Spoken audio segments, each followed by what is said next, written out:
Ekraani slaidil säras pikk nimekiri haavatavustest alltöövõtja võrgus.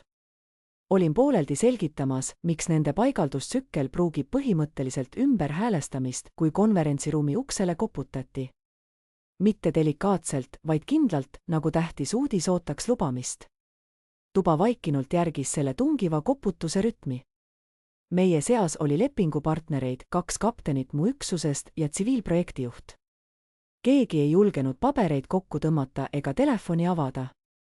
Uks nihkus paigast ja tuppa astusid 2 sõjaväepolitseinikku.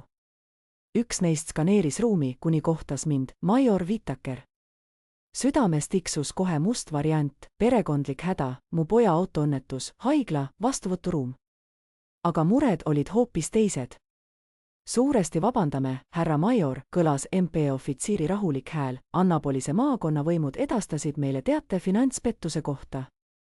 Vajame lühikest vestlust. Ruumistsenis ei toimunud varjamist. Sülearvuti klamber lahti, pilk uksele. Tõmbasin arvuti ekraani kinni. Võtame 5-päevase pausiks, teatasin meeskonnale ja astusin koridori. Uks sulgus selja taga ja õhk paksenes. Vanem MP ohvitser lausus, meil on kaebus $500,000 väärtpettuse kohta teie perekonna usaldusfondi arvelt. See number püsis õhus, $500,000. Mitte mingi umbmäärane ligikaudne summa, vaid täpne pealkiri. Kaebaja on Brianna Whittaker, jätkas ta. Minu õde. Hetkeks mõtlesin, kas maailmas leidub veel kedagi sama nime kandvat. Ei leidunud. Kui palusin täpsustust, kostus rääkivan hakkus, süüdistus, te varastasite $500,000 perekondlikust usaldusfondist. Ma ei naernud. Selline naer oleks kõlas koridoris hullumeelselt. Küsimus oli lihtne, kas mind piiratakse vabaduses? Ei, härra major, rahustas ta. Tundub olevat tsiviilvaidlus. Kuid teie staatusel ja summal on meile kohustus edastada teade teie ülematele. Pühib protokolli järg. Just sel hetkel muutus isiklik tragöödia sõjaväeliseks küsimuseks. Turvaklassifitseering TSST ei jäta vaidlust, kauaks peeneks sõnaks. Nad viisid mind koridori kõrval olevasse administratiivruumi, kus üks MP märkmeid tegi ja teine ukse juures valvas. Vastasin lühidalt, jah, usaldusfond eksisteerib, ei, ma pole raha ebaseaduslikult endale võtnud, jah, olen nimeline kasusaaja, ei, seadusandlikult ei ole tegu föderaalrahadega. Kui küsiti dokumente, soovitasin pöörduda usaldusfondi haldaja poole ja jagasin tema kontaktandmeid. Nad ei kohtelnud mind kahtlusalusena, vaid inimesena, kelle elusündmus just ootamatult keeruliseks muutus. Maakonnapolitsei hinnangul on see pigem tsiviilvaidlus, aga minu teenistus ja summa ulatus sundisid juhtumi sellele poolele. Hommikul jõudis teade pataljoni ülemale enne lõunat. Veel üks küsimus, kas ta on esitanud pangaväljavõtteid või usalduslepingu koopiat? Just see oli põnev, minu õde polnud usaldusfondi tingimusi süvenenult lugenud. Ja nii algas minu samm-sammuline teekond, mis hargnes perekondlikust probleemist kõrgemate võimude kõvakettale. Tiiu istus oma kontoris, tunne endas oli nagu elektrit täis. Temas oli selge teadlikkus, et kohtumine, kuhu ta just naasis, polnud sugugi lihtne. Olukord tundus veidi alasti, iga sammu raskus pesitses justkui raskena õhus. Konverentsiruumist välja astudes keerati kõik pead tema poole, ent Tiiu ei vaidanud, ei pakkunud selgitusi. Ta istus tagasi oma laua taha, avas sülearvuti ja jätkas sealt, kus pooleli jäi. Teie võrgu segmenteerimise küsimus on endiselt probleem, ütles ta. Keegi ei küsinud MPS-i kohta, ent lugu jõuab üsna pea nende kõrvu. Tiiu lõpetas esituse 20 minutiga. Hääl oli rahulik, soovitused selged, käed ei värisenud. Aastate jooksul vormiriietuses oli ta õppinud, et rahu on justkui valuuta, mis väärtuselt ei kahanenud. Lõpetades jäi üks kapten teda vaatama. Oled sa korras, proua, küsis mees. Jah, vastas Tiiu, administratiivne jama. Kuigi kapten ei olnud kuigi veendunud, noogutas ta. Aga tagasi oma kontoris sulges Tiiu ukse ja istus maha. Tema mõtted kütkesid ringi ühel konkreetsel teemal, $500,000. Just selline oli tema vanaisa kehtetu usaldusfondi väärtus, mille ta oli oma elu lõpus seadnud. Vanaisa oli olnud kindral, kelle täpsus ulatus isegi maksukaustade värvilise kodeerimise juurde. Küll aga ei lasknud ta seda pereliikmete hooleks, vaid usaldas kogu vara just Tiiule. Mitte sellepärast, et ta oleks lemmik, vaid kuna ta tundus stabiilne. See paraku ei jäänud Brianna meelest. 3 aastat tagasi oli Tiiu lubanud Briannale osalist jaotust usaldusfondist, et aidata tal vältida sundmüüki. Usaldusisik suheldes pöördus otse tema laenuandja poole. Tingimused olid lihtsad: lõpeta finantsnõustamise programm ja jäta endale koormatud laenumakse maksmine. Brianna pidas vastu vaid 6 kuud ning seejärel lõpetas usaldusisik edasise abistamise. Viimane vestlus nende vahel oli lõppenud Brianna sõnadega: sa arvad, et oled meist parem, kuna kannad seda vormi. Tiiu ei osanud sellele vastata, sest mitte midagi polnud öelda. Korraga helises tema lauatelefon. Tuli teade pataljoni peakorterist. Major Whittaker, komandör, soovis temaga kohtuda. Loomulikult soovis. Tiiu tõusis, reguleeris oma vormi ja suundus üle hoone komandöri kabinet. Sisenedes leidis ta, et Exo oli juba kohal. Komandör alustas ilma hetke viivitamata. Olen saanud teate väitest, ütles ta. $500,000 suuruse perekonna usaldusfondi kohta. Jah, härra, vastas Tiiu, olles valmis arutama. Kas selles on tõde? Ei, härra, vastas ta kindlalt. Komandör jälgis Tiiu nägu pikalt ega teinud taotavat ülevaatust. Kas on seotud föderaalfinantse, küsis ta, seekord tõsise ütlusega. Ei, härra. Kas oled selle usaldusfondi oma finantsaruannetes deklareerinud? Jah, härra. Igal aastal. Exo tegi märkmeid. Komandör nõjatus tagasi oma toolil. Nii on meie seisukoht, ütles ta ja Grace on edastanud selle teate, MPS on selle dokumenteerinud. Hetkel näib see olevat kodune vaidlus. Kuid kui sellest saab kinnitatud rahaline väärkasutus, siis võib see käivitada julgeolekukontrolli. See lõi hirmu Tiiu südamesse, see ei olnud süüdistus, vaid võimalus. Ma saan aru, härra, ütles ta. Komandör jätkas, ma ei male sind tagasi, vaid sa jätkad oma teenistust normaalselt, kuid ootan täielikku läbipaistvust, et end ise julgeolekule teatada ja esitada vajalikud dokumendid. Me ei soovi hiljem üllatusi. Jah, härra, vastas Tiiu, lahkudes kabinetist selgete suunistega ning uue reaalsusega silmitsi seistes. Enne kui naasta oma lauda, läks Tiiu otse üksuse julgeolekuteenistuse juhi kabinetti. Tunde ringlesid mõtted temast moodustunud pilvest. Taal, millega ta navigatsioonisüsteemis tegeleb, oli just hakanud tormama. Sel hommikul, kui astusin koloneli kabinetti, ütlesin lihtsalt, pean teatama pereliikme esitatud finantskahtlusest. Ta tõstis pilgu, ootas. Jätka, kostis ta rahulikult. 3 lauses selgitasin olukorra ilma igasuguse liialduse või hinnanguta. Ta noogutas heakskiitvalt. Tore, et sellest teavitasid. Me vormistame avalduse. Seni pole ühtegi rikkumist tuvastatud, nii et sinu juurdepääsuluba ei ole ohus. Ei tohiks, mõtlesin endamisi, sest sõna vihjas häälekalt, kui mu karjäär sõltub juurdepääsust, tähendab ei tohiks palju. Tagasi kontorisse jõudes ootas mind juba 3 vastamata kõnet Briannal ja 1 lühisõnum, saaksid selle korda teha. Suutsin vaid ekraani fikseeritult vahtida. Korda teha, kas tähendab allkirja alla panna, raha üle kanda või dokumente üle anda. Vastamata jätmine tundus parim ravim. Avasin hoopis sülearvuti ja kutsusin ekraanile truusi lepingusäutsu. Sama dokument, mille olin esitanud igal aastal oma deklaratsiooniga. Täpselt sõnastatud, kes võib otsustada ja kes mitte. Kui Brianna oli politseipaberitele selle lisaga naeruväärseks kiskunud, pidi ta kas lepingu sisu läbi lugemata või lootnud, et keegi teineki ei vaata. Minu väike kontor tundus nüüd veelgi kitsam. Väljas sõitsid baasis autod, inimesed jalutasid hooneid siduvatel treppidel, kõik näis täiesti tavapärane. 8 kirjavahetuse vahelt hüppas esile Exo kiri, esita truusi dokumendid õigusosakonnale hiljemalt täna kell 16. See polnud enam pelgalt arusaamatus, vaid minu nimele pandud menetlus. Ilma sõnata saatsin truusilepingu edasi õigusnõunikule. Selgitusi paber nägi juba ette.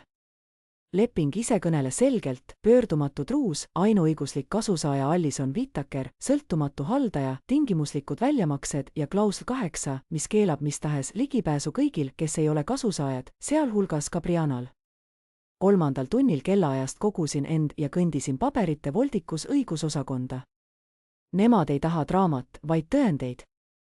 Väikeses konverentsiruumis ootas mind kapten Morales, nooruslik, sile ja rahulik, see võhik, kes loeb kõike 2 korda üle.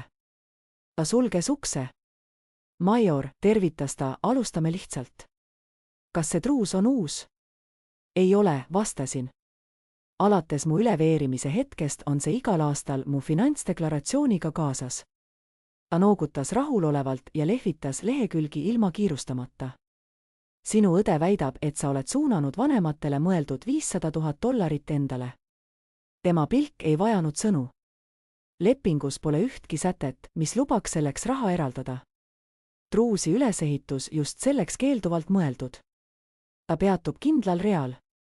Mõistsin, see oli klausel 8, ligipääsupiirangud nimekirjas olevatele isikutele. Moralesi kulmud kerkisid. Ta on siin eraldi välja toodud, lausus ta. Klausel 8 ütleb selgesõnaliselt, et Brianna Whittaker ei tohi nõuda truusi avamist, avaldada survet ega esineda kasusaajana. Igasugust sellist katsumist käsitletakse ahistamisena ja antakse üle vastavatele ametkondadele. Minu vanaisa ei kirjutanud seda juhuslikult, kostsin ma vaikse veendumusega. Morales pistis lepiku pihku ja vaatas mulle otse silma. Rahus. Täpselt samamoodi nagu leping. See kõik tundus etteaimatav. Just nii mõtles ta, kui istus ruumi keskel ja sirutas end tagurpidi tooli seljatoes. Tema vastaspooleks oli maakonna politseijurist, kes laualail seisvate mappide pealt poolhäälitsusega teatas, et lisatud on pangaväljavõtted, mis näitavad ebatavaliselt suuri väljamakseid. See ei ole võimalik, kostis ta rahulikult. Usalduse haldaja kontrollib jaotusi. Jurist koputas pinda pliiatsiga. Kontrollime kohe nende väljavõtete ehtsust. Kui need on võltsitud, ei ole tegemist enam pelgalt tsiviilnõudega, vaid võivad puudutada väärteokaebust. Sõna oli otsene ja selge, valeavalduse esitamist pidi sellega silmas. Kui ta hiljem oma kontorisse naasis, helises telefon Brianna nimega. Ta lasi kõneposti minna, ent mõne minuti pärast tuli sõnum, sa häbistad perekonda. Allkirjasta paberid ja unusta see kõik. Paberid. Ta polnud midagi saanud. Brianna pidi olema juba midagi välja mõelnud. Ta vastas ühel ainsal lausel, saada see usalduse haldajale. Mitte pisimatki emotsiooni, ei ühtegi vaidlust. Kuid Brianna pommitas peaaegu kohe uue tekstiga, arvad, et sõjaväe selja taha peitu põgenedes ei võeta sind kätte. Ta lukustas telefoni ja pani selle ekraan allapoole lauale. Oma lauas avas ta rahulikult rahaliste avalduste portaali ja tõmbas alla viimase 3 aasta aruanded, iga konto, iga vara, iga usaldusfondi jaotus peensusteni kirjas. Just nii see oligi sõjaväes, kui sul on juurdepääs saladustele, elad ja hingad paberites. Iga võlg, iga kõrvalteenistus, iga kohustus, kõik tipptasemel läbipaistvus. Kui oleks ära varastanud 1,5 miljonit, ei oleks see lihtsalt pangaar veel passinud. Kell oli 4:30, kui turvajuht ukse alla astus. Õigusosakond vaatab su pabereid läbi, teatas ta. Praegu pole põhjust su juurdepääsu peatada. Ta noogutas vetsuvaba tagasihoidlikult. Sa tead reegleid. Tean, vastas ta, süüdistustest ei kukku karjäär, muster teeb seda. Kuni see jääb perekondlikuks tüliks, mu turvalisus jääb paika. Kui vaid Brianna vaibub. Kella 6 paiku keeraski ta maja ette. Köögilaual ootas poja seljakott, selle kõrval laiali matemaatika kodutöö. Harjumuslik normaalne, aga ometi võõras. Ta kontrollis kiirelt kõneposti. Brianna hääle värin oli selgelt näha, sissekande surve, vimm ja õiglusnõue, sa mõtled, et võid meid eemale lükata. Ema ja isa väärivad oma osakest. Vanaisa ei oleks iial tahtnud, et asi selleni jõuaks. Sa oled alati arvanud, et oled meist parem. Ta kustutas sõnumi. Köögis pärima trügima ei hakanud. Kui poeg magama jäi, avas ta uuesti sülearvuti ja logis sisse usaldusfondi portaali. Kõik oli laitmatu, ei ühtegi volitust rikkunud väljavõttu, ei ühtki märkamatut ülekannet, kogu rahavoog oli tipp-topp. Ta pani kokku lühikese e-kirja Thomas Kleinile, halduspanga juhile, pealkirjaga kinnitus päringu kohta, selgitas kaebuse olemust ja palus ametlikku kirjalikku kinnitust, et mõjuskeem ja viimased jaotused vastavad usaldusleppele. Mõne hetkega jõudis tagasi tema nimi allkirjastatud vastus: major Whittaker, usaldusfond on terve jaotuskorras, ükski summa ei ole laekunud väljaspool volitatud raamistikku. Väljamaksed on tehtud vaid teile, nagu on ette nähtud. Teadaanne oli jahe, professionaalne, vaba igasugustest emotsioonidest. Ta salvestas kirja PDF-ina ja istus vaikides. Telefon sähvatas uuesti. Sel korral ekraanil vilkus tundmatu number. Vastasin: major Whittaker siin. Jah. Teisel pool oli rahulik hääl, mitte süüdistav, pigem faktide selgitamiseks huvitatud, siin detektiiv Hall Anne Arundeli maakonnast. Sooviksin mõnda seika teie õe kaebuse kohta täpsustada. Olge palun, vastasin. Teie õde väidab, et teie vanaisa lubas enne surma suulise kokkuleppena omavahel võrdselt vara jaotada. Aga usaldusdokumentis sellist lõiku ei ole. Oleme üle vaadanud koopia, mille ta esitas, märkisin. Sealt seda klauslit ei leia. Mõne hetke vaikus. Samuti väidab ta, et te olete teda survestanud oma osa loovutama, jätkas detektiiv. Tal pole kunagi olnud mingit osa, kõlasin ma rahulikult. Ta vaikis taas. Üle vaatame pankade väljavõtteid, mida ta esitas. Seal on vormistuslikud ebajärjekindlused. Paber ei valeta, detektiiv, laususin ettevaatlikult. Usaldusfondi on armee käsutuses aastaid, selle tõestus on olemas. See on abiks, nõustus ta. Praegu me teid süüdistusega ei koorma, aga peame asja uurima. Süüdistuseta, see oli pehmendus, aga lõplik otsus oli kaugel. Pärast kõne lõpetamist istusin köögilaua taha kauem, kui plaanisin.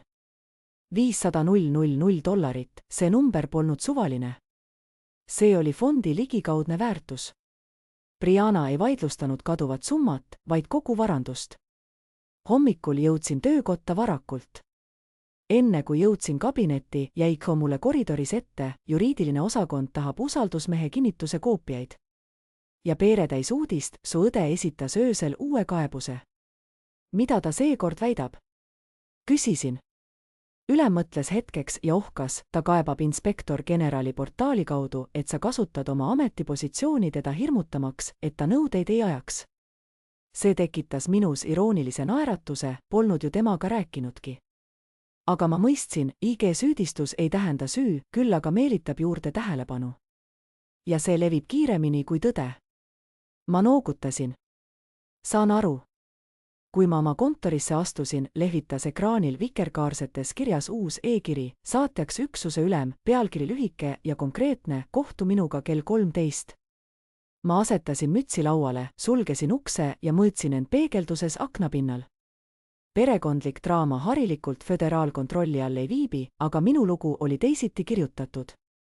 Huvitaval kombel astusin kell 9:58 täpselt ühe raku kaugusele allüksuse ülemuse ukse ette, alati õigel ajal. Kho avas ilma tüütute sõnavoorudeta, sisene. Ülem istus töölaua tagant, käed kokku põimitud, silmis kontrollitud rahu. Major, alustas ta. Oleme saanud teate inspektor generali kaebusest, mille esitas teie õde. Jah, härra, vastasin ma rahulikult. Nimelt väidab ta, et te kuritarvitate oma ametivõimu, et teda tema rahalise taotluse teostamisest peletada. Ma sirutas selga ja vaatasin ülemale otse silma. Madalate meetoditega pole mul temaga mingit kontakti olnud. Eeldasin sama, tunnistas ta, aga eeldus ei asenda dokumenti. Kho libistas üle laua mulle paberilehe, see oli ülevaade IG kaebusest. Mul jäi vaid rahulikult lugeda. Rasked sõnad nagu volituste kuritarvitamine ja finantsmanipulatsioon täitsid ruumi, aga fakte oli vähe. Minu õde väitis, et truss pidanuks jaotuma võrdsetes osades, ent mina vastu, et nii ei läinud. Mõistan, kinnitas operatiivjuriidika, esitatud dokument seda toetab. Ülem pööras laua taha kere kergelt minu suunas. Oluline on see, sõnas ta madalal häälel. IG-kaebus vallandab järelvaatluse. Seal võidakse küsitleda sind ja uurida su finantslugu. See ei tähenda süüd, kuid tähendab kontrolli. Uniformiga inimesi vaadeldakse terasemalt, see mõjutab edutamise nõukogusid, ametikohti ja kolleegide pilku, ta pilk muutus tõsiseks. Edutamise nõukogu koguneb 2 kuu pärast. Lahendamata küsimused võivad kerkida pinnale. Ei ole ähvardus, vaid fakt. Saan aru, härra, vastasin ma, püüdes hääle värisemist varjata. Me ei võta su turvalisust ära, jätkas ta rahulikult. Ei ole mingeid viiteid väärtegudele. Aga kui ilmneb uus info ja uus info võib tulla su õe fantaasiast. Jätka missiooni, teeni juriidiku ja turvateenistusega koostööd, ära aja oma õega otsekontakti. Arusaadav, härra. Väljusin kontorist sama mõõduka sammuga, millega olin sisse tulnud, aga koridoris vajus kaal alles õlgadele. Perekonnavaidlused ei jõua tavaliselt armeesüsteemi, aga minul oli nüüd failinumber. Tagasi omas töönurgas kirjutasin ametliku memoriandi, kaebus, minu iseavalik ja koostöö. Kuiv ja korrektne tekst, kuupäevad, kellaajad, tundepuudus. Kui aastaid hiljem keegi seda lugema satub, võiks asjaolud välja paista nagu rutiinne protseduur, mitte pinge ja kaos. Kell 11:30 helistas kapten Morales Jagist. Kolonel, kiire uuendus, vaatasime üle teie õe esitatud panga väljavõtted, need on võlts. Kui kindel? Piisavalt. Vorming ei vasta panga stiilile ja metaandmed näitavad, et dokumendid tulid arvutustabelist. Tema kas ei mõista või on lihtsalt pildistanud muudetud faile. Mõistan. Veel üks asi, jätkas Morales. Kaebuses öeldakse, et ähvardasite kasutada sõjaväe uurijaid tema vastu. Te ei ähvardanud.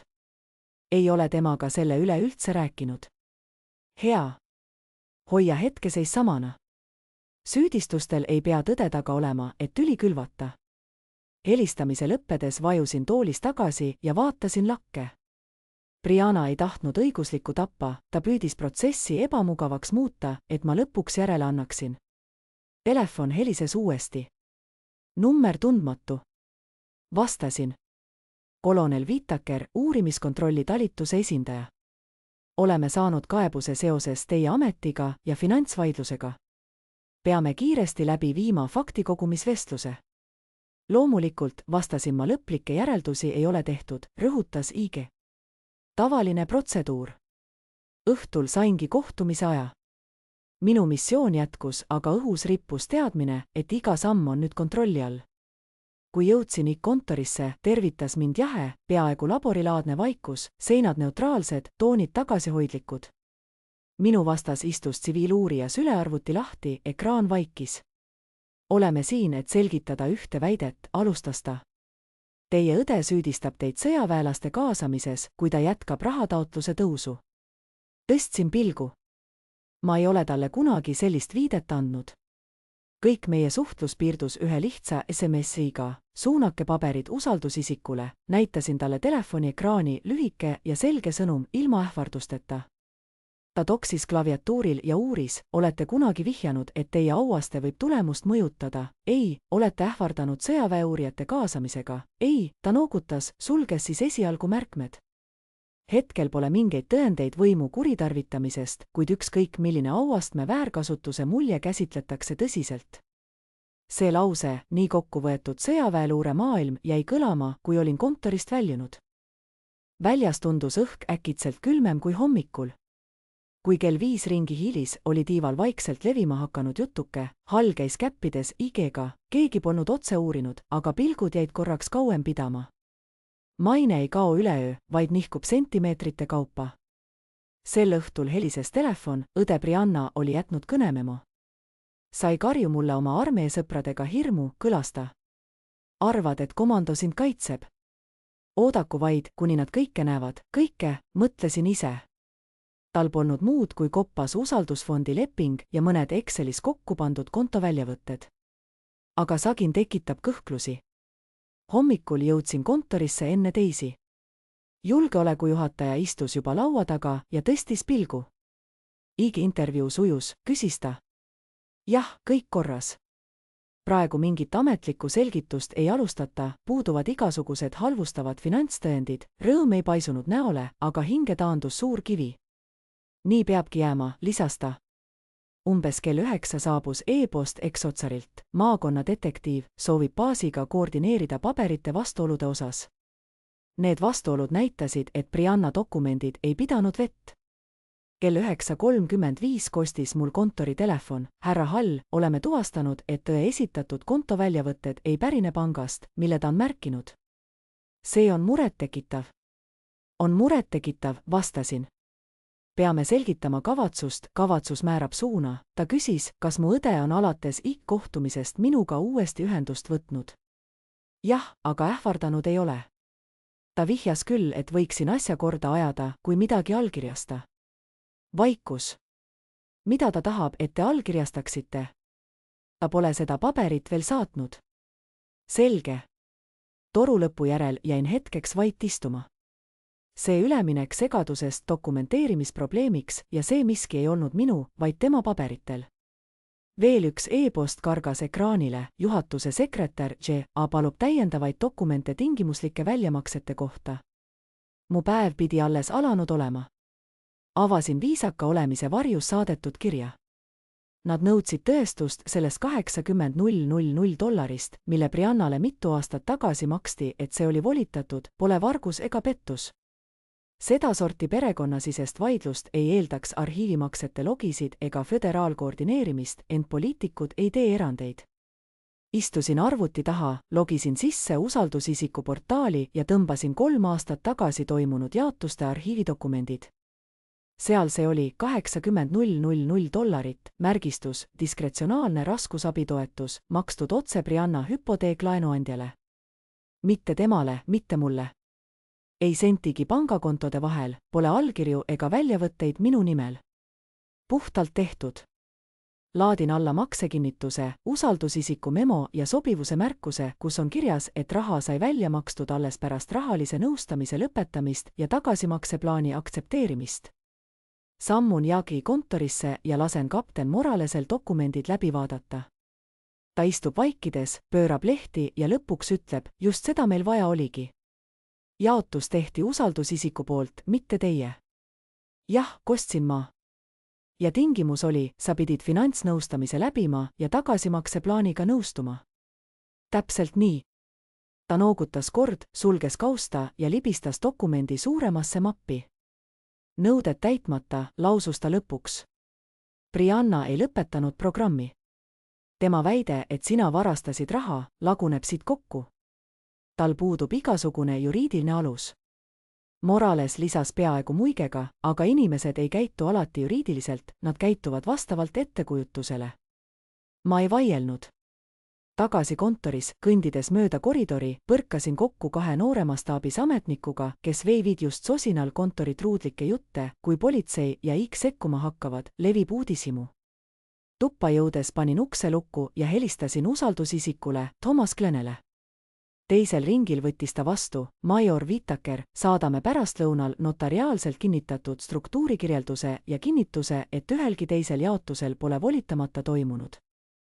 Lisame ka selge avalduse, teie õel pole praegu ega tulevikus õigust selle usalduse alt midagi saada. Vaatasin toolis tagasihoidlikult õhku, mu vanaisa oli selle trusti just sellisena loonud, vältimaks emotsionaalset manipuleerimist. Ta oli näinud, kuidas Brianna töökohalt teisele hüppas, krediitkaardivõlga kogus ja süüdlasena teisinegi. Minusse usaldas ta vähehaaval mitte tänu minu täiuslikkusele, vaid minu järjekindlusele. Järjekindlus on vaikne, ent vastupidav. Umbes tunnikese hiljem helistas detektiiv Hall. Oleme dokumendid läbi käinud, ütles ta rahulikult. Usaldusisik kinnitab teie kirjeldatud struktuuri. Brianna väide, et ta oleks võrdselt hea saaja, ei leidnud toetust. Mida teeb pankade väljavõtetega, küsisin ettevaatlikult. Forensiilne ülevaade paljastas, et pangaväljavõtted olid hiljem uuesti üles ehitatud. Nüüd pidi selguma, kas tegu oli sihikindla dokumentide võltsimisega või lihtsalt teadmatusest sündinud apsuga. See vahe oli ülioluline, tahtlus eristas eksimust kuriteost. Telefonikõnes detektiiviga ütlesin talle, et mu üle nurisev õde on rahalise surve all, see ei olnud pelgalt oletus, vaid juba varem aset leidnud sündmuste jätk. Detektiiv vastas, et tema andmetel oli Brianna pidanud tõendiks rahaliikumisi, mis mu perekonnale kuuluvat raha näitasid, kuigi tegelikkuses nimid, perekondlikud vahendid ei vastanud tõele. Küsisin, kas nende väidete taga oli kirjalik leping. Vastati eitavalt.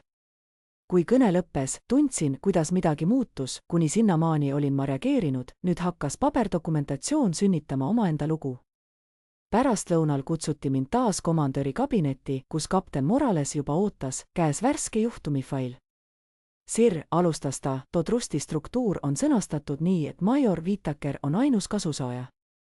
Eelmine $80,000 väljamakse teie õele oli tingimuslik ja tehti korrektse voliniku käsul.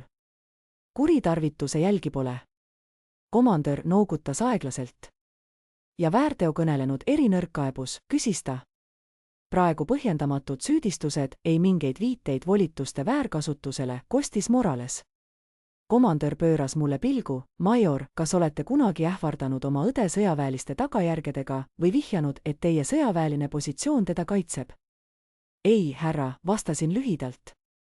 Ta uuris mu nägu natuke kauem, kui seda nõutaks, ja lasi siis käed kokku liita. Praegu väärkäitumist ei näe, kuid kaebus püsib. Me peame märkima, et oleme selle läbi vaadanud. Teie käitumine selle käigus on oluline. Mõistate? Mõistan, härra. Jätkan kõigi sammude kirja panemist ja hoidun otsesest kokkupuutest, välja arvatud, mis on hädavajalik. Just kui olin tõusmas, lisas ta veel ühe mõtte, perekonnavaided võivad muutuda väga räpaseks. Ära lase emotsioonidel vormistada sind vormiriietuses. See ei olnud käsutoonis karistus, vaid pigem Kanada ohvitseri medaali vääriline nõuanne. Korrates endasse selliseid mõtteid, suundusin tagasi oma kontorisse. Mu telefon sähvatas Brianna. Lõin kõne vastamata.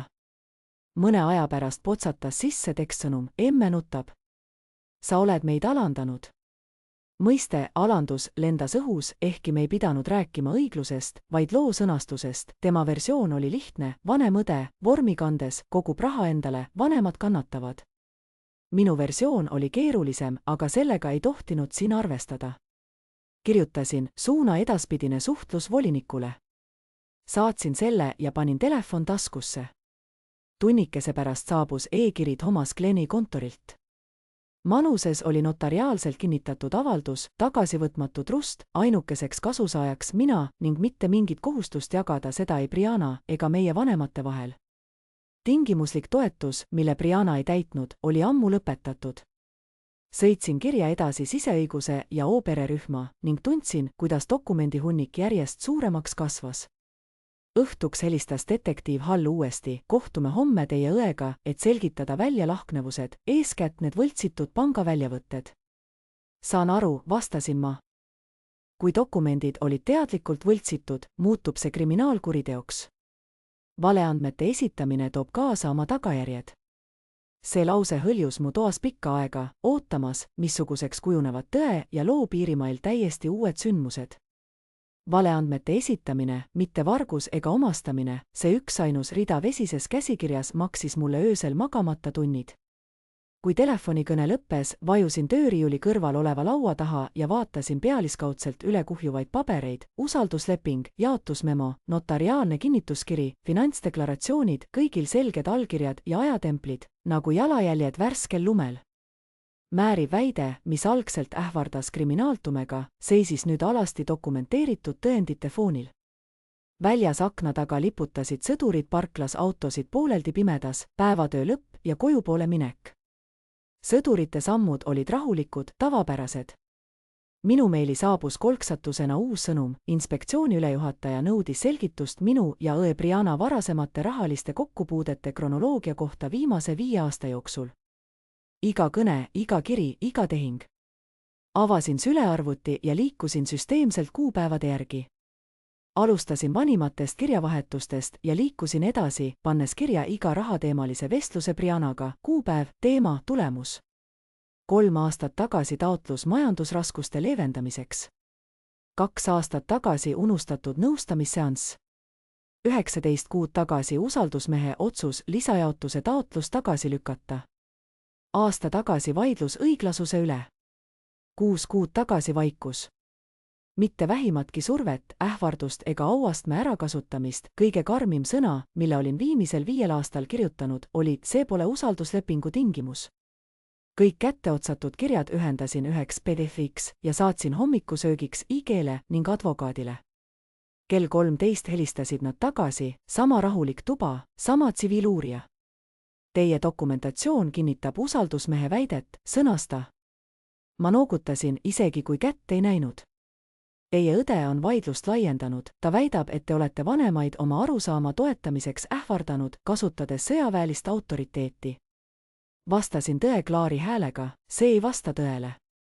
Üksainus kord rääkisid vanemad minuga pärast seda $80,000 makset, isa ütles vaid, aita õde, ja mina vastasin, et otsuse teeb Truste. Uurija toksis klaviatuuril, me ei leia mingeid tõendeid autoriteedi kuritarvitamisest. Kuigi sellised väljendid, nagu ta peidab end vormi taha, viitavad ebavõrdsustunnetele, ei tähenda tajutud tasakaalutus päriselu kuritarvitust. Ta sulges sülearvuti. Praegu me ei soovita juhtkondlikku tegevust. Aga kaebus jääb dokumentidesse. Ja nii jäi mu puhas dokumendijälg ootama sõjaväe ja õiguse maailmade flirtivat tasakaalu. See oli sõjaväeline versioon neutraalsusest. I-kontorist välja astudes surises mu taskus telefon. Seekord ei olnud see Briana, vaid ema. Ma viivitasin hetkeks, enne kui vastasin. Tere, kostis tema väsinud hääl. Sa oled nüüd küll üle piiri läinud. Ema, ma pole midagi teinud, püüdsin rahulikult vastu. Aga tema oli juba edasi liikunud, politsei, sõjaväeohvitserid, uurijad, su õde on hirmul. Ta esitas kaebuse, kuna arvab, et sa oled perekonnalt midagi varastanud. Usaldusfondis pole mingeid perekondlikke jaotusi, märkisin. Mõte takerdas hinge taga. Isa ütles vanaisa just enne surma, et jagab võrdselt, teatas ema, pehme nooti rõhutades. Ütles ta ise. Kui midagi sellist oleks lubatud, oleks see kirjalikult fikseeritud. Sa teadsid ju, milline vanaema isa oli. Hingas ta sügavalt sisse. Su õde on surve all ja vajab abi. Ma aitasin juba. See ei piisanud, sosistas ta. Selles lauses peitus muu kui vargus või kriminaalasi, pigem ootuste kaalu. Ma ei aruta seda sõjaväelisel liinil. Kui on dokumente, saada need usaldusisikule. Oma hääles püsisin külmana. Oled muutunud, ütles ta veel. Ei ole, kinnitasin ja lõpetasin vestluse. Kontorisse tagasi jõudes ootas mind EXO. Maakonnad tahavad selgust sinu kavatsuste kohta, teatas ta. Eriti nende võltsitud pangaväljavõtetega. Need ei ole vaid kahtlused, need on tõestatud võltsingud, kostsin, kuigi arvasin, et on veel vaid tugevad kahtlused. Kuid eksamineerimise tulemused viitasid käsitsi koostatud dokumentidele. See oli juba midagi muud kui lihtsalt usalduse valesti mõistmine. Kas õde on midagi tunnistanud, küsisin. Veel mitte. EXO toetus ukseraami ja sosistas, tegelikult hakkab see kõik paistma vähem segadusena ja rohkem väljapressimisena. Ma ei vastanud. Ta noogutas lühidalt ja lahkus.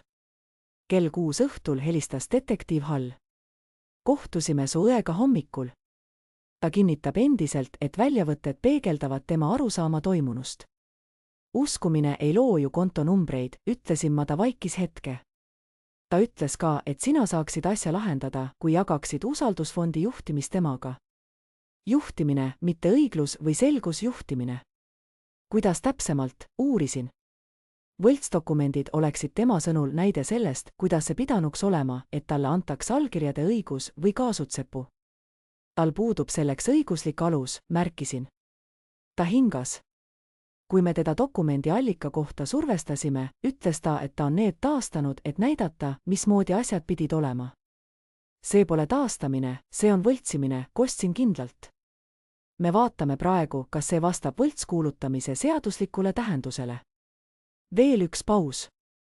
Minu peas keerles, süüdistus valekuulutamises, mitte vaid arusaamatus või tüli. Pärast kõnet vaatasin tükk aega tühja seina. Rihanna ei olnud enam lihtsalt nurisenud, ta võttis appi eskalatsiooni. Kell 5 ilmus jälle lahingrupi ülem minu ukse taha. Uuendus, teatas ta külma rahuga. Õigusosakond usub, et väljavõtted on tahtlikult muudetud. Jah, härra. See muutis kõik ja tema ei naeratanud ega raevunud. Ta vaatas mind lihtsalt kliinilise rahulikkusega. Major siristas rahulikult, kui uurimine veel kestis. Kui tsiviilvõimud tuvastavad valeülesütlejaks olemise, liigub asi teie tööraamis täielikult välja, ütles ta, istudes toolil tahapoole lohisema. Senikaua jääte kohusetäitjaks. Jah, härra. Majur tõmbas end sirgemaks. Mõistan, et korduvad kaebused auastme ja raha teemal loovad süsteemis müra. Müra ei võrdu süüga, aga tekitab hõõrdumist. Säilitage rahu ja pidage kirjalikku dokumentatsiooni. Teen nii. Ma tõusin, aga ta lisas veel, kui märkame, et te pealekauba õiendate oma õele, muutub see täiesti eraldi probleemiks.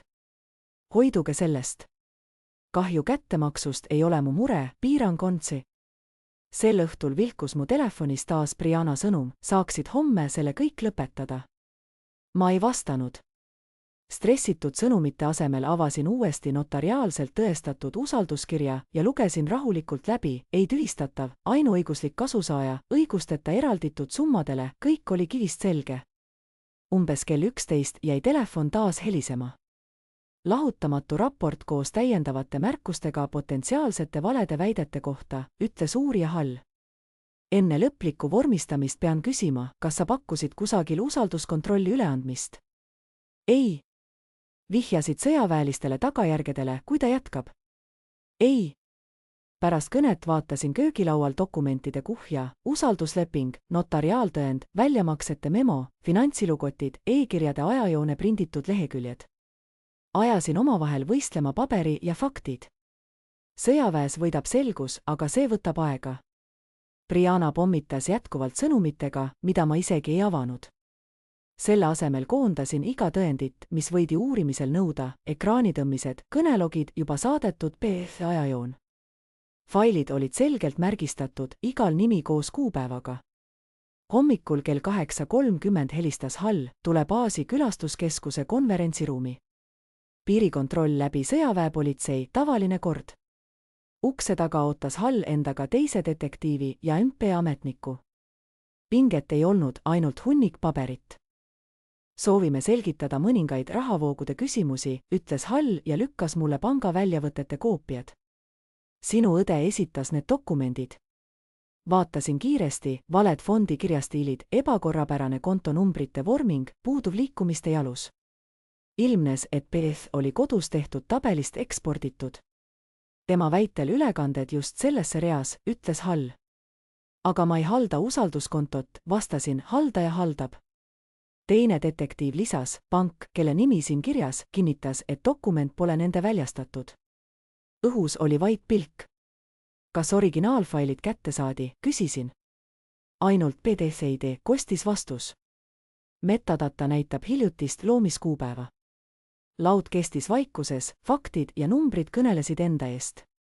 Iga kirje, iga tõend oli kilp, mis hoidis mind tões ja professionaalsuses. Kui kaebus oli sisse antud, lasksin käed laual rahulikult kokku ja vaatasin uurijale otsa. Detektiiv, mul lisada pole midagi peale selle, mis dokumentides kirjas on, ütlesin ma vaiksel, ent kindlal toonil. Hall noogutas. On üks lisapunkt.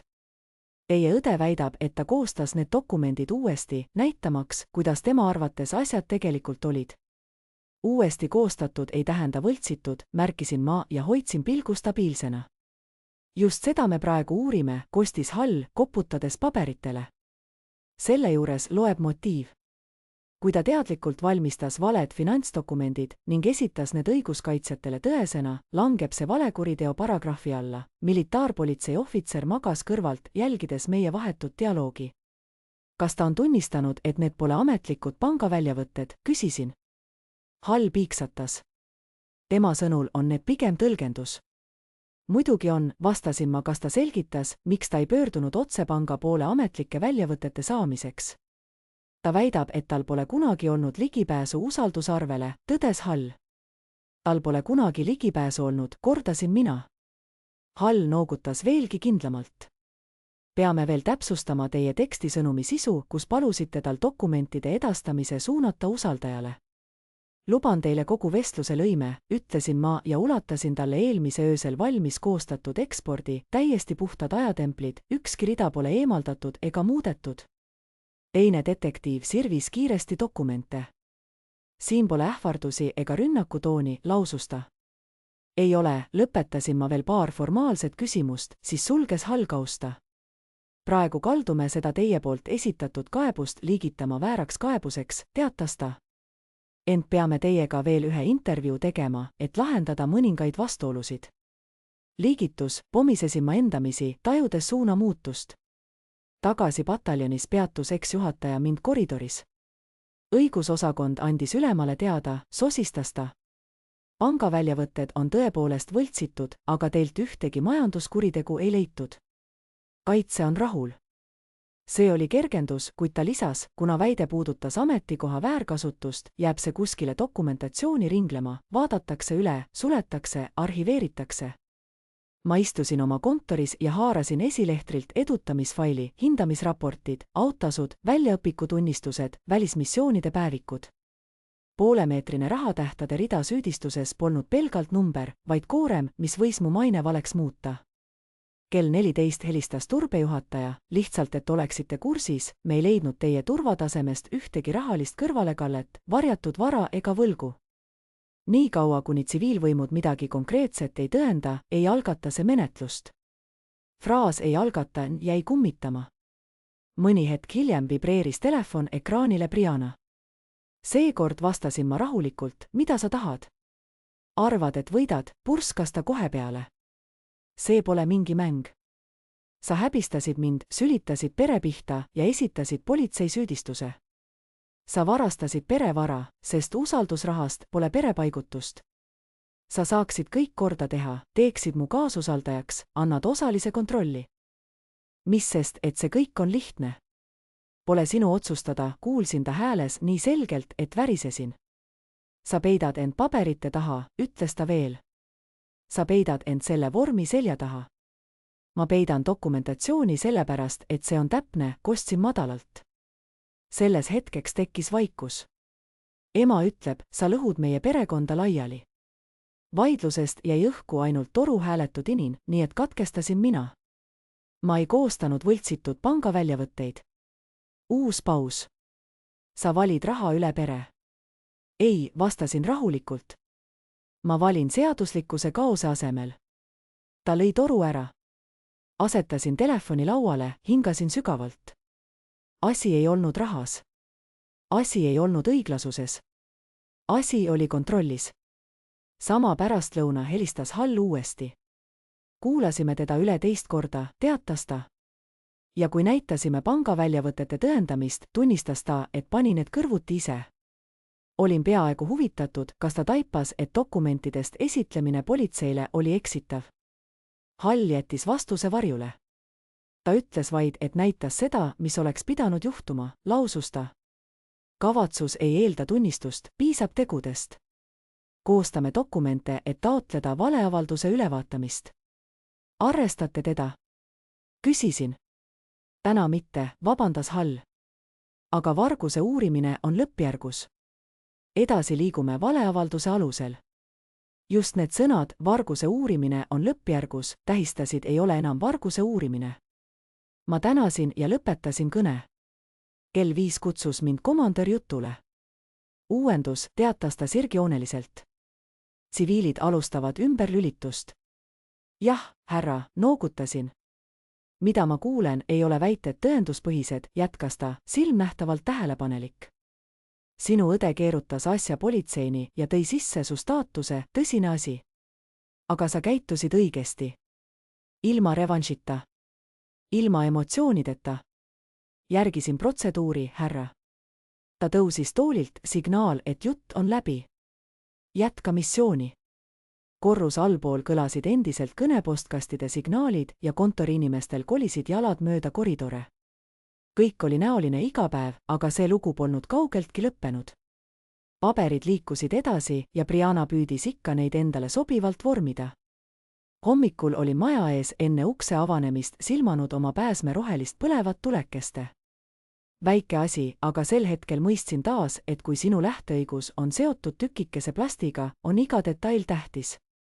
Varguse narratiiv kukkus vaikselt kokku, aga kahtlused kirjasüsteemis olid endiselt alles ja süsteemid ei kustuta ennast üleöö. 8:30 kutsus mind audiitor kindlustusmeeskonna juht oma kabinetti. Tema ilme ei olnud paaniline, vaid täpne, ametlik. Meile teatati, et tsiviilasutused kaaluvad kaebuse ümberklassifitseerimist valeavalduseks, alustas ta. Kuni see ametlik pole, teeme piiratud kontrolli. Standardne staatusuuring, ei mingit peatust, ainult kinnitame, et sul pole avalikustamata rahalisi kohustusi. Ta avas kausta oma laual. Kas viimase 6 kuu jooksul on sul tekkinud uut võlga? Ei. Kas oled pereliikmetele laenanud? Ei. Selline oli hetk, mil paberid sirutusid veel paar sammu. Alles oli veel vastata viimasele küsimusele, ebakorrapärased sissekanded kontol. Ei, trükkis ta rahulikult, vaatepunkt fookuses kuvataval ekraanil. Sinu finantsdeklaratsioonid vastavad meie andmetele. Punaseid lippe ei paista. Punased lipud, see väljend oli mind kummitanud juba päevade kaupa. Edutamisnõukogu jälgib sind ikka. Küsisin. Jah, kostis vaikne vastus. Su ajaloos ei ole midagi, mis viitaks ärandamisele või rahalisele skeemitamisele. Tagasi oma kabinetis üritasin ma keskenduda puhtalt tööle. Küberohud ei hooli sugulastevahelistest draamadest, süsteemid või uuendusi ei võta või nad võtab ja iga uus teavitus e-postikastis pani mu pulsi korraks hüppama. Kell 1 sai ülevaataja ohvitser uksest sisse. Kiire värskendus, ütles ta. Kõrgem juhtkond otsustas, et süsteemile ligipääs jääb sul alles ka ülevaatuse ajaks. Saan aru, noogutasin. See ei olnud automaatne otsus, lisas ta madalal häälel. See oli kaalutletud diskussiooni tulemus. Mõni inimene pidas riske sobivaks. Hindan läbipaistvust, vastasin. Tõmmates ukse taga ükskord kõvasti kinni, lahkus ta, aga läbipaistvus lõikas mõlemat pidi. Mul polnud midagi varjata, ometi oli iga hindamine ebamugav. Keskpäeval saabus teine sõnum, Brianna. Sa ei kaota ainult raha, seisis seal. Vastata ei viitsinud. Saatsin teksti kohe üle detektiiv Hallile ja turbejuhile, dokumenteerimine enne emotsiooni. 10 minuti pärast helises telefon. Ta saatis sama sisuga meie vestluse ajal, sosistas Hall. Lisame selle juurde lõigu protokolli. Kas see midagi muudab?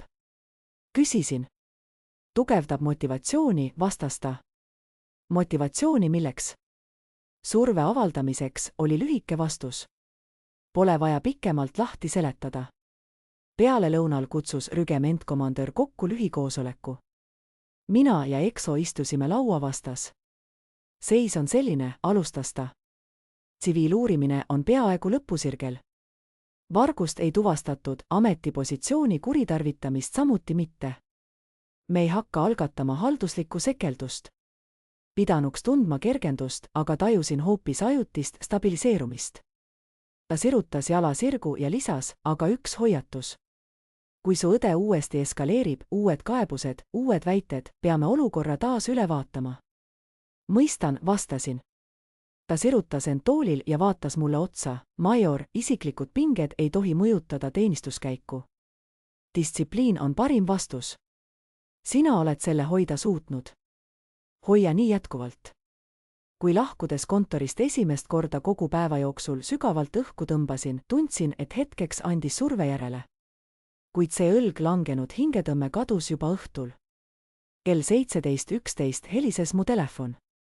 Isaloo helin, häält polnud ma juba nädalaid kuulnud. Oled nüüd küll piiri ületanud, kostis ta otsekohe. Mida ma juhtunud olen? Küsisin kuivalt. Sa lasid politsei asja otsustada. Tema tegi avalduse, varastasid pererahalt. Varastada polnud midagi, hingasin sisse. Võinuksid asja vaiksesti lahendada, ütles ta. Kuidas, kostis mu pehme naeratus mõttes. Jagades kontrolli. Kontroll jälle. Sa varjad end paberivõrgu taha. Ei, see on volituste järgi, vanaisa mälestuseks nädal tagasi kirjutatud leping, mis mind ülal pidades kohustab. Tema usaldas sind, ütles isa, ei tähenda, et pere välja lõigata. Mina ei lõiganud kedagi välja, vastasin rahulikult. Raha kunagi ei jagatud, polnud lihtsalt jagamist. Vaikus venis. Lõpuks vaikides sõnas ta on stressis. See ei õigusta valeväiteid. Paranda see olukord. Mida parandada pole, kostsin. Ta pani toru hargile. Hommik tõi minuga baasi varasemal ärkvelolekul, surve oli alles. Ma olingi just selle hetkega, kui mu pääsme roheline tuli jälle vilkus, ligipääs kinnitatud. Kell 9 helistas detektiiv Hall, kuid tema hääles polnud enam eelmise päeva kahtlust. oleme läbi vaadanud kogu materjali, teatas ta rahulikult. Varastamist ei tuvastata. Sinu õe esitatud dokumendid osutusid teadlikult ebatäpseks. Teadlikult, sosistasin. Ta kinnitas, jah. Klassifitseerime selle nüüdsest valeteatamise ja võltsitud dokumentide esitamisena. Mõne sekundi järel küsisin ettevaatlikult, mida see täpsemalt tähendab. Fookus nihkub, vastas Hall. Sa ei ole enam uurimise all varguse pärast. Tema vastab nüüdsest valeinfo levitamise küsimustiku raames. See oli nädalavahetuse puhastavaim lause. Ja tema olukord, tal tuleb anda ütlusi selles raamistikus. Pärast kõne lõppu jäin hetkeks kohmetult istuma. Vale raporteerimine, mitte arusaamatus ega vaidlus, vaid sihilik valeinfo. Kell 10 leidsin end tagasi ülemuse kabinetis. Maakond on ümber lükanud varguse väite, ütles ta ja noogutas rahulikult. Nüüd liigume valeinfo suunas. Sinu turvalisussertifikaat jääb puutumata. Sõna puutumata langes nagu kiirahe mu sisemusse, kergendus, mis õõtsus veel kaua. Promotsioonipakett jääb samuti muutumatuks, lisas eksopõhine ametnik. Muutumatuks. Sa tõmbasid olukorraga toime nii, nagu pidi, ilma emotsioonideta, puhtalt reeglite järgi, tõstis ülema rõõmsalt pilku ja astus tõusulauale. Koridoris kõlasid taas argised jutud ja naer, printeri tooner, lõputud tõendid ja trükkised. Minu telefon vibreeris. Brianna. Lasin helina läbi lipsata. Mõne hetke pärast ilmus sõnum, kõnesalvestis. Kirjeldasin päeva edasisi samme ja kustutasin kirja avamata. Kui tal tõesti oli midagi öelda, saagu ta selleks kohtumise detektiiviga. Kell 10:30 helistas detektiiv Hall uuesti. Hommikul kohtusime su õega, teatas ta. Ta oli oma juristiga, targalt tehtud, mõtlesin. Aga tal tekkis avaldus, motiveeriv avaldus, jätkas Hall. Jõudsin vaid vaikida ja ta lasi mul oodata. Kui küsisime, miks ta pangaväljavõtmete asemel tõmbas kokku võltsitud koopiad, ütles ta, et pidanuks näitama teie teo mõju, kordasin endamisi. Jah, ütles Hall. Ta väitis, et sina peitsid pererahale kuuluvaid rahasid, ei peitnud. Parim osa on aga järgnev, jätkas ta mõõdukalt. Miks politseisse pöördus, mitte tsiviilõiguses? Ta vastas, kvoote, ma pidin teda lihtsalt piisavalt hirmutama, et ta allkirja paneks. See fraas lendas otse ja jõuliselt, hirmutama, et allkirjastaks, mitte eksitama ega segadusse ajama. Allkirjastaks mida, küsisin. Kaasvõlausaldaja dokumendid või mingisugune osaline kontrollileping, mis tegelikult ei eksisteeri, vastas Hall. Vaikus lausus rohkem kui 1000 sõna. Detektiiv, ütlesin lõpuks, see avaldus kinnitab tema kavatsust, just nii, nõustus ta. Osa 1722 ST. Kohale ilmus eksamineerija, kes tõi uudiseid, mis mu kuulsuse jälje järsult muudaks. Tema sõnad, mille ta ütles rahulikul häälel, kandsid endas rasket tõde, valeandmetega seaduslikele organitele esitlemine, et tekitada hirmu, ületab punase joone. Soovime esitada süüdistusi valeinfo esitamise ja valedokumentide koostamise eest. See oli esimene kord, kui süüdistusi arutades ei olnud juttu ainsast teistest täiendavatest kontekstidest. Kõne lõpetades leidsin end tagasi oma toolil, lasin vaikusel end ümbritseda. See hetk oli hirmutav, kuid mul ei jäänud muud üle kui allkirjastada. See ei olnud raha küsimus. See ei olnud isegi õigluse küsimus. See oli tee, mis viis majandusele ja ma teadsin, et pean selle kaudu liikuma. Kella 13 paiku astus eksamineerija minu kontorisse. Grace kinnitas, et su õde tunnistas, et esitas raporti, et sinule survet avaldada, ütles ta, toetudes ukseraamile. Jah, vastas ta. Markitehniliselt, see on üks puhtamaid tunnistusi, mida ma kunagi näinud olen. Ta jätkas, et õde ei olnud oma tegu korralikult läbi mõelnud.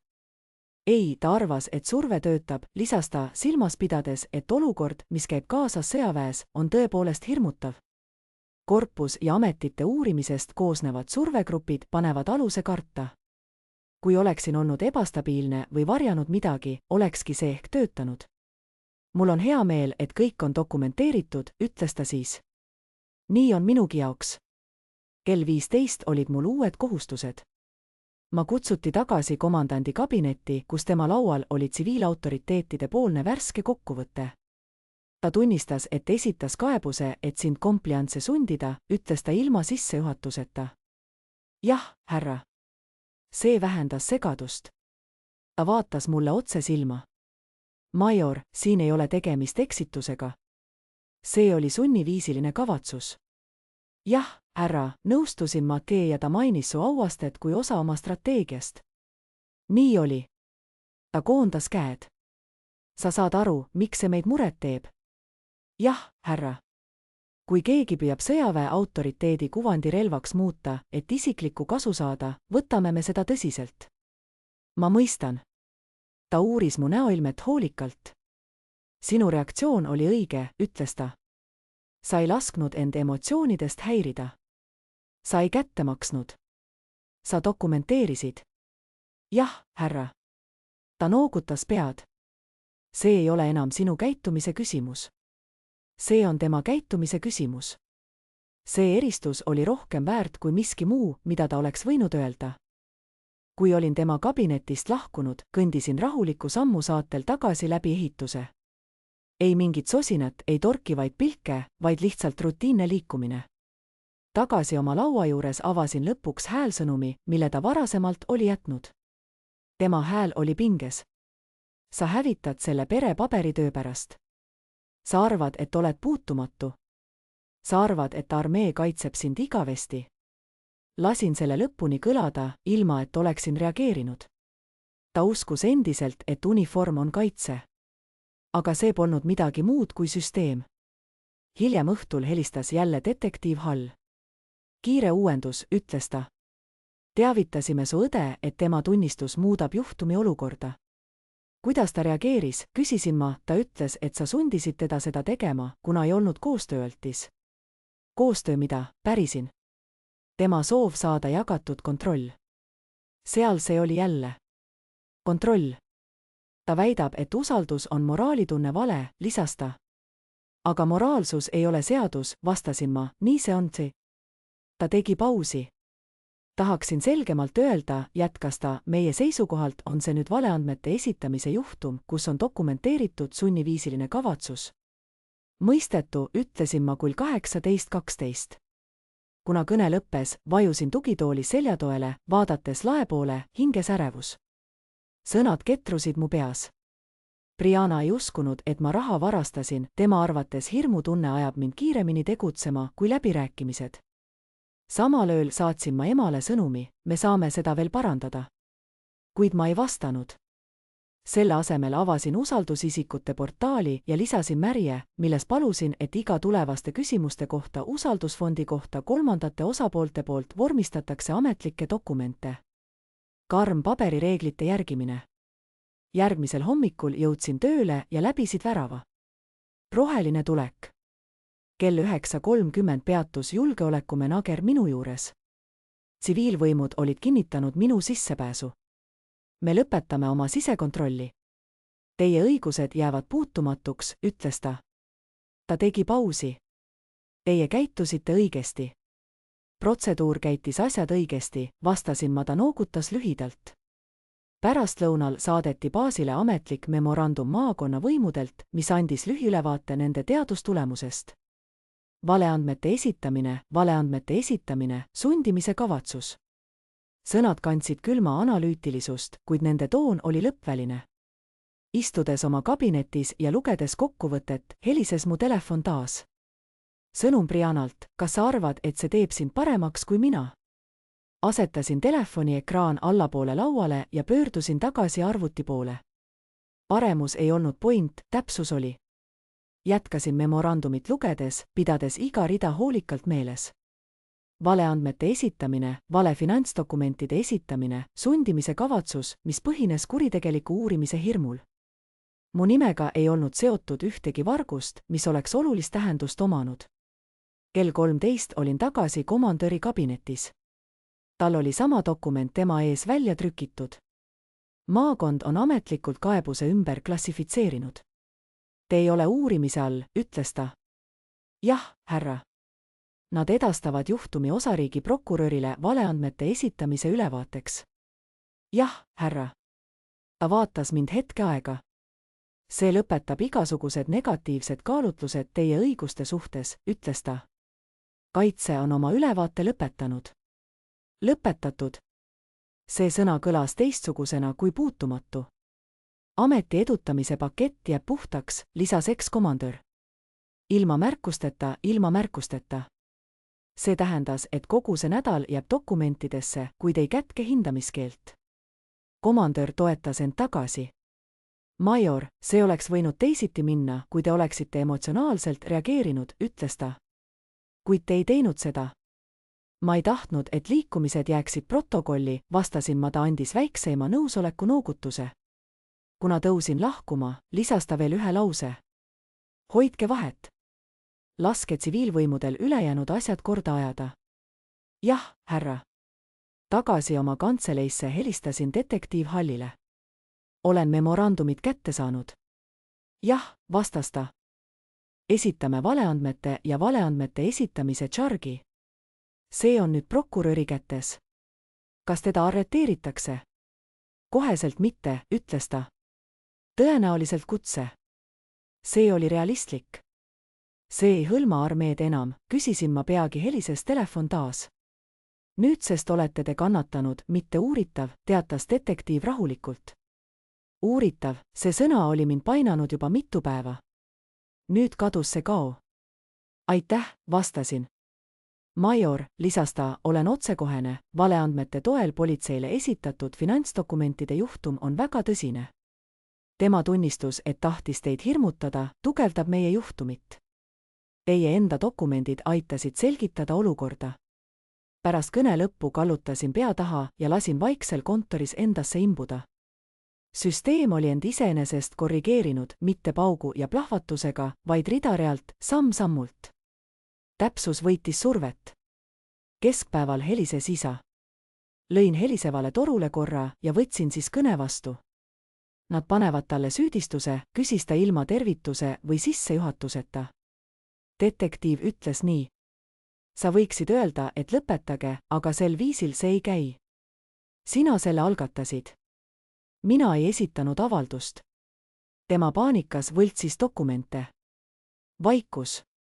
Sa oled tema õde, tõi isa lõpuks välja. Jah. Ja valid nüüd politsei perekonna asemel. Valin täpsuse, mitte surve, vastasin. Sa oleksid võinud allkirja anda. Poleks olnud millelegi käsi alla panna. Tema õhk tõmbus sügavalt kokku. Ta ei tahtnudki algul kriminaali, pomises ta. Esitas valed tõendid ametivõimudele. Selle vastu ei vaielnud ta. Oled alati olnud jäik, ütles ta lõpuks. Ma olen alati olnud dokumenteeritud, mõtlesin ma endamisi. Ta lõpetas kõne. Seinas hakkas elu uuesti vormima sõnajäik, sama, mis mind oli saatnud alates ajateenistusest. Armee keeles tähendas jäik sageli hoopis usaldusväärne. Kell 14 astus kontorituppa turbejuhataja. Oleme ametlikult lõpetanud siseuuringu, teatas ta. Teie turvalubastus seisab endiselt, ei mingeid ebameeldivaid märkmeid ega kriitikat. Aitäh, major, lisas ta. Pole paljud suutnud selle teemaga nii rahulikult tegeleda, et mitte asja eskaleerida. Kuidas eskaleerida? Helistades, ähvardades vastuhagidega, näidates asja isiklikult. Mina hoidsin itta protseduuri. Just seepärast tõmbas kogu masinavärk õlgu ja töötas edasi. Kui ta lahkus, avasin veel kord oma edutamisfaili, iga evalveerimisraport, iga lahingkohtumine, iga soovitus. Kõik täie selgusega, ühtki jalajälge muutmata, ei ühtegi kommentaari ega väikestki painet. Minu lugu seisis paigas. Õhtul helises detektiiv Hall. Lõplik info, talle on edastatud kohusetäitja teade, teatas ta. Tunnistus on üles märgitud, ka võltsitud dokumendid. Sain, ütlesin. Ta väidab emotsionaalset kahju. See ei muuda paberitööd, vastas ta. Siis pikk paus. Kuulege nüüd selgelt, politseijõudude silmis te ei teinud midagi valesti. Raskesti kõlas see lause, tõsisem kui eelnevad.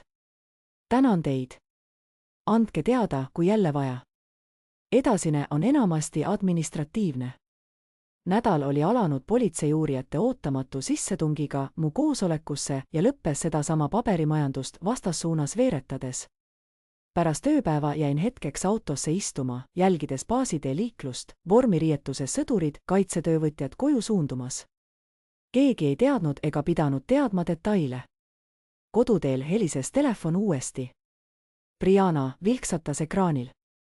Seekord vastasin kohe. Sa tõesti viisid asja lõpuni, kõlas tema hääl. Mina ei teinud ju midagi, sina lasid mul endale süüdistuse külge panna. Sa tunnistasid, et esitasid valeavalduse. Sa sundisid mind.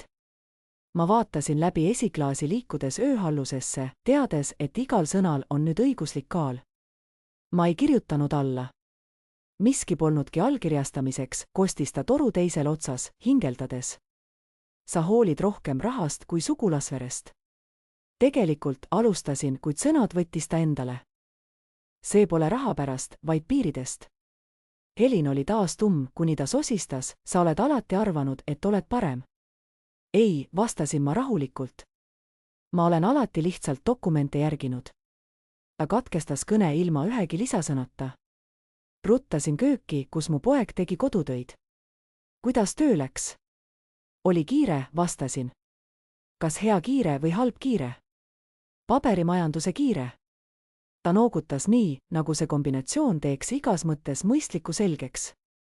Õhtul avasin veel kord hooldajaportaali. Kõik oli samasugune nagu enne, numbrid klappisid, raha polnud kadunud ega ilma loata liigutatud. Usalduskonto muutumatuna, ainus, mis oli vahetunud, oli kaebus, millele lisandus tema nimi. Sulgesin portaali ja lõin lahti uue dokumendi pealkirjaga Ennetavad meetmed. Kui keegi on valmis valepolitseiavalduse esitama, ei tohi jätta ruumi uutele rünnakutele. Esimene kõne läks turvaklairantsi advokaadile, keda oli mitmeid aastaid varem vaikides soovitanud üks kolleeg. Polnud eesmärk uurimist käima lükata, vaid ennetada, odavam kui hiljem viga parandada. Ta kuulas mu kokkuvõtet ja küsis 3 asja. 1. Varad, mida pole avalikustanud. Ei. 2. Lahendamata võlad. Ei. 3. Kontakt föderaaluurijatega peale kohaliku politsei. Ei. Oled stabiilne, ütles ta rahulikult. Dokumente kõike, ära lase emotsioonidel sisse hiilida. Kui ta proovib tsiviilkohtusse minna, vajad esindust, aga turvalisuse seisukohast oled kindel. Järgmisena helistasin usaldusisikule Thomas Kleinile. Lisa palun faili püsimärkus, iga sugulase päring tuleb kirjalikult dokumenteerida ja sellele vastata vaid kirjalikult. Tehtud, kostis ta. Pärast politseiühendust olime aruanne määranud eraldi lipu alla. Tänud, major. Sa pole esimene pärija, kes segab muutumatut ebamuutatavaga. Aga sa kahtlemata ei jää viimane. Piirid on põhjusega. Pärast seda kutsusin panka ja panin oma kontodele pettusehoiatused peale, mitte põhjusel, et olin väärkasutust näinud, vaid sest tõusuhood tulevad lainetena. Kirjutasin lühikese memo sisekontrolli lõppemisest, tsiviilkaebuse klassifitseerimisest ja sellest, et luba polnud räsitud. Kinnitasin talle maakonna memorandumi ja salvestasin kõik kaustasse isiklik juriidiline dokumentatsioon. Alati paberkandjal. Järgmisel esmaspäeval astusin pataljoni staabiukse lävepakule ja vaatasin e-kirju. Turvalisuse juht teatas, administratiivne läbivaatus ametlikult suletud. Täiendavaid samme ei nõuta. Täiendavaid samme ei nõuta. Lihtne, peaaegu iga fraas. Nii tahadki, et sellised asjad lõppeks. Kell 10 oli mul tavaülevaatus komandöriga. Esmalt ei maininud me õde sõnagi. 3. korrusel, kus sinised letult sillerdasid ülevalt allapoole, kogunesime missiooni uuenduste, personalinihkete ja eelseisvate koolitusperioodide aruteluks. Koosoleku lõppedes sirutas ülem käe, viibates õhus paberipaki kohal. Major, ametlikult teie peret puudutav küsimus on selles astmes lahendatud. Teie OER-i sissekannet ei tule. Ta noogutas kergelt. Te säilitasite professionaalsuse. Mina dokumenteerisin. Ja mina säilitasin fakti, mõtlesin ma vait. Õhtul saabus minu nimele sertifitseeritud kiri Riigiprokuratuuri kontorist. Sisuks kirjalik teade Briannele, valeinfo esitamine politseile, võltsitud dokumentide koostamine. Juriidiline keel, külm ja täpne, ilma igasuguse lavaefektita. Panin kirja ümbrikusse tagasi ja tõstsin usaldusväärsesse sahtlisse. Ei möödunud minutitki, kui helises telefon. Brianna, sa saad selle peatada. Vaatasin ekraani mõtlikult ja trükkisin mõned sõnad, kõik edasine läbikäik ainult advokaadi kaudu. Teist vastust ei tulnud enne, kui mõni hetk hiljem, sa valisid nemad, mitte meie. Aga minu jaoks polnud nemasid, oli ainult dokumentatsioon ja seaduslik protsess. Hommikul helistas isa. Sa oled punkti teinud, ütles ta. See pole punkt, vastasin. Üks inimene peab vastutama oma tegude eest, Brianna kandis ise valeavalduses süüd. Isa vaikus rippus mürgine. Mõne aja pärast istusin köögis ja jälgisin, kuidas mu poeg seljakotti täitis. Kuidas sul läheb, küsis ta. Töö hoiab hõivatud, paberimajandus kahaneb, vastasin ma, tema vaikne noogutus oli täielik selgitus. Tagasi baasis skaneerisin oma tolderi tähise. Roheline tuli sähvatas, uksed avanesid tavalise vaikusega, ülesanded, e-kirjad, plaanid. Pool päeva hiljem ilmus kontorisse EXO. Kas kõik korras, küsis ta. Jah, kinnitasin.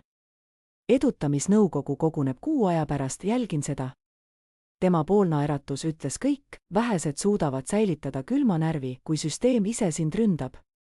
Päeva lõpul helistas detektiiv Hall. Teavitus prokurörilt kätte saanud. Jah.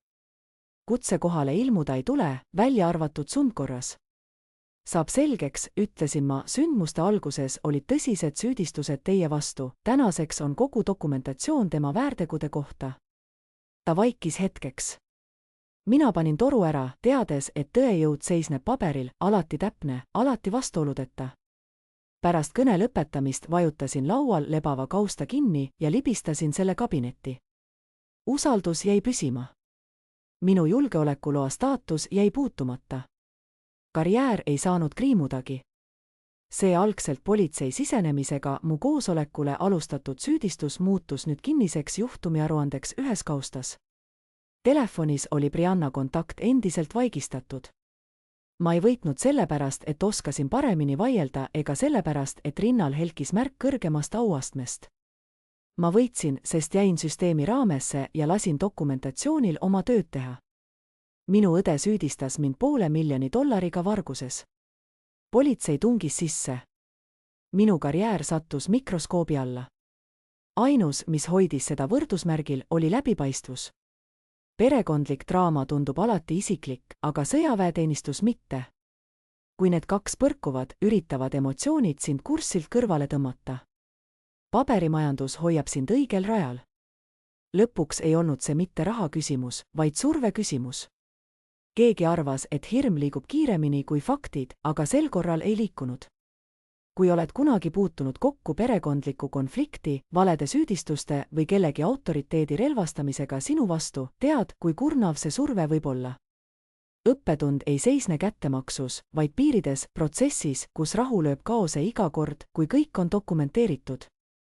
Sellised lood, tõsine sõjaväekarjäär, peretüli ja avalikud süüdistused juhtuvad sagedamini, kui arvata võiks.